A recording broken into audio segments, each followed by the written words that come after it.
physiological disturbances of growth of teeth.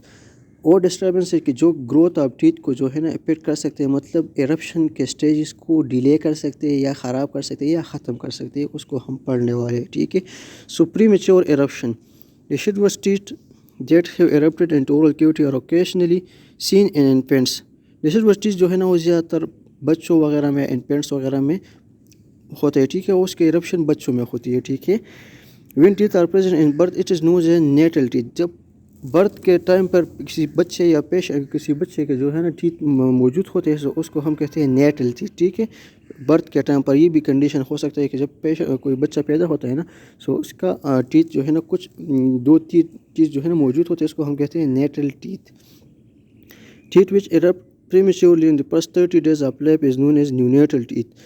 وہ teeth جو کہ فرسٹ 30 ڈیز میں یا فرسٹ 1 منتھ میں جو ہے نا کسی بچے کے جو ہے نا ایرپٹ ہو جائے، اس کو ہم کہتے ہیں نیو نیٹل ٹیتھس. اچھا، کلینکل فیچرس کیا ہے؟ So the teeth are usually well formed and normal. اس میں جو ٹیتھ ہوں گے وہ ویل پام ہوں گے اور نارمل بھی ہوں گے، ٹھیک ہے. موسٹ کامنلی سین پریمیچور ٹیتھ اور مینڈیبولر سینٹرل انسائزر. زیادہ تر جو ٹیتھ ہوتے ہیں وہ مینڈیبولر جو سینٹرل انسائزر جو ٹیتھ ہوتے ہیں نیچے کے جو جا ہوتا ہے، اس میں جو پہلے جو سینٹرل انسائزر ہوتے ہیں نا، وہ زیادہ تر پریمیچور جو ہے نا وہ اس کی ایرپشن ہوتی ہے، ٹھیک ہے. یہ ویسے ایک ڈس آرڈر نہیں، ایک نارمل کنڈیشن ہے. پریمیچور ایرپشن ہوتی ہے کہ جب کسی کی جو ٹیتھ ایرپشن ہو جاتے ہیں نا، وہ ٹائم سے پہلے ہی ہو جاتی ہے، تو اس کو ہم کہتے ہیں پریمیچور ایرپشن. یہ زیادہ تر بچوں میں ہوتے ہیں، ٹھیک ہے. اس کے بعد ہے ایمبیڈڈ ٹیتھ، ٹھیک ہے. Embedded teeth are individual teeth which are unerupted due to lack of eruptive forces. وہ ٹیتھ جو کہ ایرپشن اس کی نہیں ہو پاتی کیونکہ اس میں جو ایرپشن جو فورسز ہوتی ہے نا وہ کم ہوتی ہے، سو اس وجہ سے وہ ٹیتھ ایرپشن نہیں کر پاتے. سو اس کنڈیشن کو ہم کہتے ہیں ایمبیڈڈ ٹیتھ. Impacted teeth. اچھا، impacted teeth are those prevented from erupting by some physical barrier in the eruption path. جب کوئی ٹیتھ جو ہے نا اس میں جو کوئی فزیکل یا کوئی ایسی چیز جو کہ اس کو ایرپشن کو روک سکے، سو اس کو ہم کہتے ہیں امپیکٹڈ ٹیتھ، ٹھیک ہے.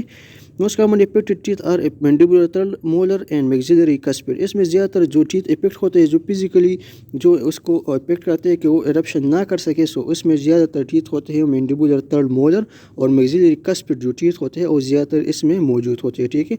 امپیکشن میں بھی میزیو اینگولر، جسٹو اینگولر، ورٹیکل اور ہارزنٹل. اس میں جو امپیکشن ہوگا مطلب جو اس میں فزیکل جو بیریئر ہوگا جو ایرپشن کاز کرے گا وہ زیادہ تر یا میزیو اینگولر ہوگا یا ڈسٹو اینگولر ہوگا یا ورٹیکل اور ہارزنٹل بھی ہو سکتا ہے، ٹھیک ہے. آپ اس نیچے اس شیپ کو دیکھ سکتے ہیں. اینگولر میں جو ہے نا ایک ٹیتھ نے دوسرے ٹیتھ کو ایرپشن کو سٹاپ کی ہوئے، دوسرے میں جو ہے نا پارشل ایرپشن.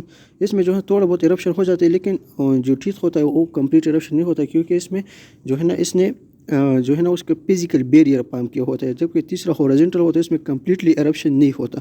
اور جو ورٹیکل ہوتا ہے نا 4 نمبر، سو اس میں جو ہے نا ایرپشن تھوڑا بہت ہو جاتا ہے لیکن اس میں بھی پھر بھی ایرپشن کے لیے جو فزیکل بیریئر ہوتا ہے نا وہ موجود رہتا ہے، ٹھیک ہے. Ankylosed teeth also known as submerge teeth. اس کو ہم سبمرج ٹیتھ بھی کہہ سکتے ہیں، ٹھیک ہے. Mandibular molars are most common affect. اس میں جو ہے نا زیادہ تر مینڈیبولر جو سیکنڈ مولرس ہوتے ہیں وہ زیادہ تر افیکٹ ہوتے ہیں، ٹھیک ہے. There is union of cementum with bone. اس میں جو ہے نا سیمنٹم اور بون کے درمیان ایک یونین ہوتا ہے. اس یونین کے ذریعے جو ہے نا ٹوتھ کی ایرپشن نہیں ہوتی، ٹھیک ہے، کیونکہ سیمنٹم الویولر بون سیمنٹم کو چھوڑ ہی نہیں ہوتا کہ وہ ایرپشن کر سکے. This prevents the exfoliation and subsequent replacement by a teeth permanent teeth. اچھا، اس کی وجہ سے سیمنٹم اور جو الویولر بون کے درمیان جو جنکشن یا جو یونین ہوتا ہے نا اس وجہ سے یہ جو ہے نا پرماننٹ ٹیتھ کو ایرپشن اور شیڈنگ وغیرہ نہیں ہوتی، ٹھیک ہے. Ankylosed teeth appears submerged below the level of occlusion. یہ انکائلوز جو ٹیتھ ہوتے ہیں یہ جو اوکلوژن جو ٹیتھ ہوتے ہیں اس کے جو ہے نا نیچے موجود ہوتے ہیں. مطلب یہ زیادہ تر جو ہے نا اس کے شیپ بہت اسمال ہوتا ہے، بہت چھوٹا ہمیں نظر آتا ہے، ٹھیک ہے. Impaired teeth lack mobility even through tooth resorption is far advanced. اچھا، اس کا جو ٹیتھ ہوتا ہے نا جو انکائلوزڈ ہوتا ہے، سو یہ جو ہے نا اس میں موبلٹی وغیرہ نہیں ہوتا ہے کیونکہ یہ جو ہے نا صحیح سے فارم نہیں ہوتا، سو اس وجہ سے اس موومنٹ وغیرہ موبلٹی وغیرہ نہیں ہوتا، ٹھیک ہے. Percussion results in solid sound. اچھا، اب اس کو ہم اگر پرکشن وغیرہ کریں گے، اس کو ٹچ کریں گے، سو یہ ایک سالڈ ساؤنڈ فارم کرے گا کیونکہ یہ بون کے ساتھ اٹیچ ہوتا ہے، سو یہ بون کے ساتھ ساؤنڈ ایک ساتھ پروڈیوس کرے گا. Radiographically there is absence of periodontal ligament. Radiography اگر ہم اس کو دیکھ سکیں ریڈیوگرافی کے ذریعے، سو اس کے جو پیرونشل لیگمنٹ ہے نا اس کی اٹیچمنٹ اس میں نہیں ہوئی ہوگی، ٹھیک ہے۔